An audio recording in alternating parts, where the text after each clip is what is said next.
সুস্মিতা হয়তো তার জীবনে আরেকজন পলাশ পেয়ে যাবে, কিন্তু তার মা কি তার সন্তানকে কোনোদিন আর ফিরে পাবে? গোটা জেনারেশনটা দেখলো শাশুড়িরা তাদের ছেলের বউকে কতটুকু ভালোবাসে, আর তার জলযন্ত্র প্রমাণ পলাশ সাহার মৃত্যু।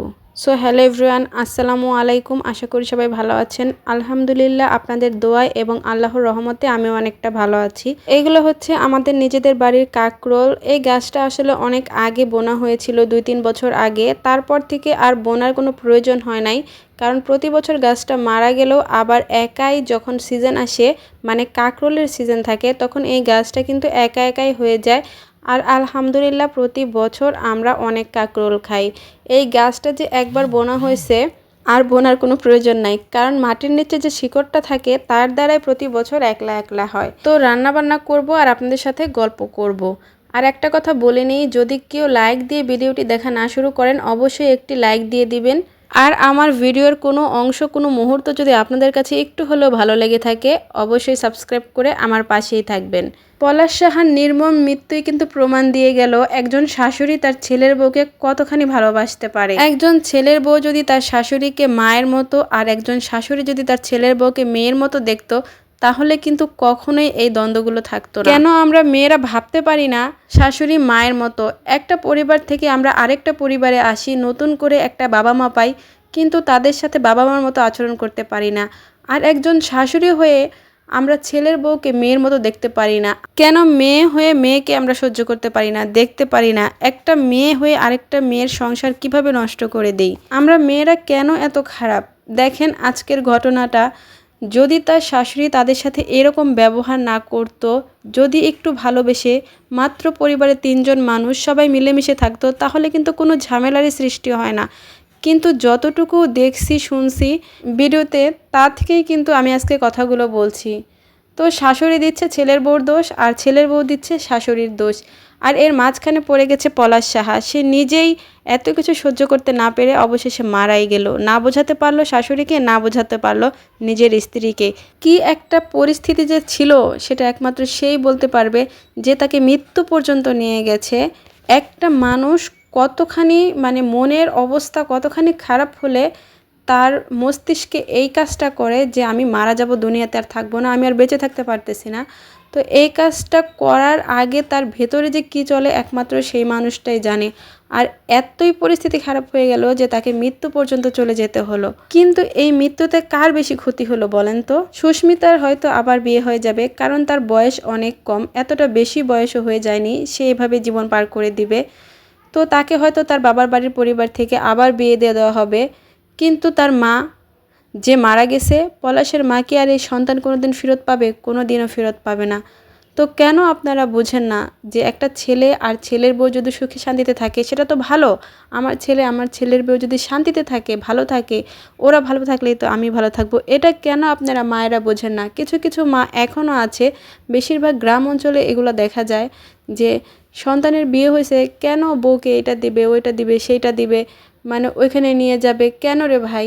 মায়ের আদর মায়ের কাছে, বউয়ের আদর বউয়ের কাছে। একজন স্ত্রীর তো দাবি থাকে তার স্বামীর কাছে, আর একজন মায়েরও দাবি থাকে তার সন্তানের কাছে। তো যার যতটুকু প্রাপ্য, একজন সন্তান যদি সেটুকু দিতে পারে তাহলে তো কোনো সমস্যা নাই। একজন মার যতটুকু হক আছে সেই সন্তান যদি পূরণ করে দিতে পারে, আর যতটুকু হক স্ত্রীর প্রতি আছে সেটা যদি সে পূরণ করতে পারে, তাহলে তো কোনো অসুবিধা নেই।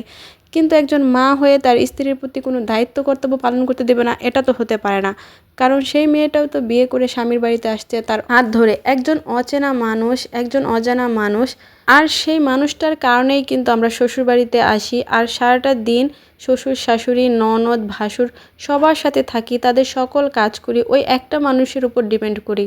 তাহলে কেন সবাই আমাকে ভালোবাসতে পারবে না? একটা ছেলের বউকে কেন এত লাঞ্ছিত, এত বঞ্চিত হতে হবে? সে তো কোনো কিছুর আশায় আসে না। দেখবেন অনেক মেয়ের জীবনে ডিভোর্স হয়ে যায়, কিন্তু বেশিরভাগ কি অশান্তি, সংসারে অশান্তির কারণেই কিন্তু স্বামী স্ত্রীর মধ্যে ডিভোর্স হয়ে যায়, কারণ তারা চায় একটু শান্তি। অনেকের ক্ষেত্রে শুনবেন যে ভাত কাপড় কিন্তু মেন না, যে ভাত কাপড় দিতে পারে না দেখে আমি চলে আসছি, এরকমটা না।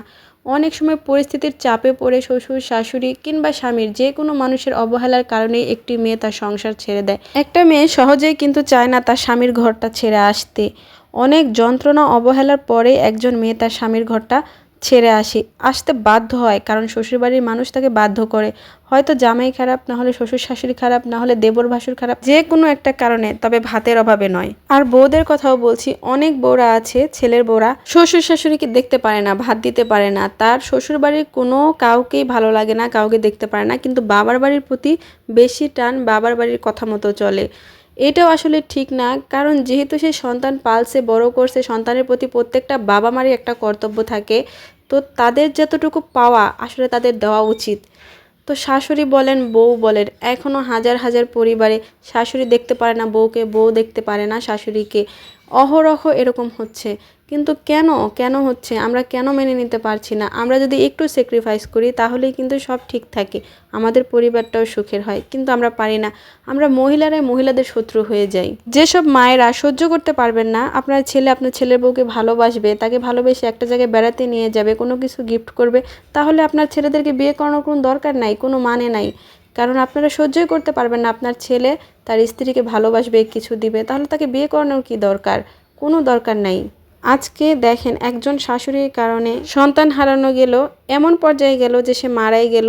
আর সে মারা যাওয়ার পরে স্ত্রী কিন্তু বিধবা হয়ে গেল, মা হয়ে গেল সন্তান হারা। সে কি কোনোদিন ফিরে পাবে তার এই সন্তানকে? তাহলে কেন আমরা এই কাজগুলো জানার পরেও বারবার একই কাজ করি? এরকম অনেক পলাশী আছে, এভাবেই তাদের দুমড়ে মুচড়ে ঘরের এক কোণে পড়ে থাকতে হয়, না পারে বউকে বোঝাতে, না পারে মাকে বোঝাতে, আর এভাবে অনেক সংসারও ভেঙে যায়। তো এত কিছু জানার পরেও আমরা এগুলো করে থাকি কেন আমরা মিলেমিশে থাকতে পারি না? একটু স্যাক্রিফাইস করলেই কিন্তু আমরা মিলেমিশে থাকতে পারি। আর এত কিছু দেখার পরও এখনও যারা আমরা ছেলের বউ বা শাশুড়ি আসেন সবাই মিলেমিশে থাকি, এতে করে পরিবারটা আমাদের সুখে থাকবে। শাশুড়িদের উদ্দেশ্যে বলছি, আপনারা এমনটা করেন না। ছেলের বউ ভালো থাকলে কেন আপনাদের গা জ্বালা পোড়া করবে? তারা ভালো থাকলে তো আপনি ভালো থাকবেন। একজন মা তো তখনই ভালো থাকে যখন তার সন্তান ভালো থাকে। তাহলে সন্তান যদি সুখে থাকে আপনাদের সমস্যাটা কোথায়? এতে তো আপনারাও ভালো থাকবেন। মাঝখান থেকে সন্তানটা আপনারই গেল, আর সুস্মিতা হয়তো আবারও বিয়ে হয়ে যাবে, আর একটা পলাশ পাবে, তাহলে তার জীবন তো ঠিকই পরিপূর্ণ হয়ে যাবে। কিন্তু আপনার জীবনের কান্না সারা জীবন আপনাকে আপনার সন্তানের জন্য কাঁদতে হবে। এরকম ঘটনা যেন কোথাও কোনো দিন আর না ঘটে। যাই হোক, যদি আমার কথার মাঝে কোনো ভুল ত্রুটি হয়ে থাকে অবশ্যই ক্ষমা সুন্দর দৃষ্টিতে দেখবেন। তো আমার ব্যক্তিগত পার্সোনালি কথাগুলো আমি বললাম, যতটুকু সোশ্যাল মিডিয়াতে দেখেছি তার থেকে বললাম। এর মাঝে যদি আমার কোনো ভুল ত্রুটি বা ভুল হয়ে থাকে আপনারা ক্ষমা সুন্দর দৃষ্টিতে দেখবেন। আর আপনাদের সাথে গল্প করতে করতে কিন্তু আমার রান্নাও প্রায় শেষ। আমি কাঁকরোল ভাজিও করে নিয়েছি, আর ইতিমধ্যে নামিয়ে নেব হচ্ছে তেলাপিয়া মাছের ভুনা। যারা এতক্ষণ ধৈর্য সহকারে আমার এই ভিডিওটা দেখলেন তাদেরকে জানাই অসংখ্য ধন্যবাদ। আর যাদের কাছে নতুন গেছে, যদি একটু হলেও ভালো লেগে থাকে অবশ্যই লাইক, কমেন্ট এবং সাবস্ক্রাইব করে আমার পাশেই থাকবেন। আজকে এ পর্যন্তই, খোদা হাফেজ।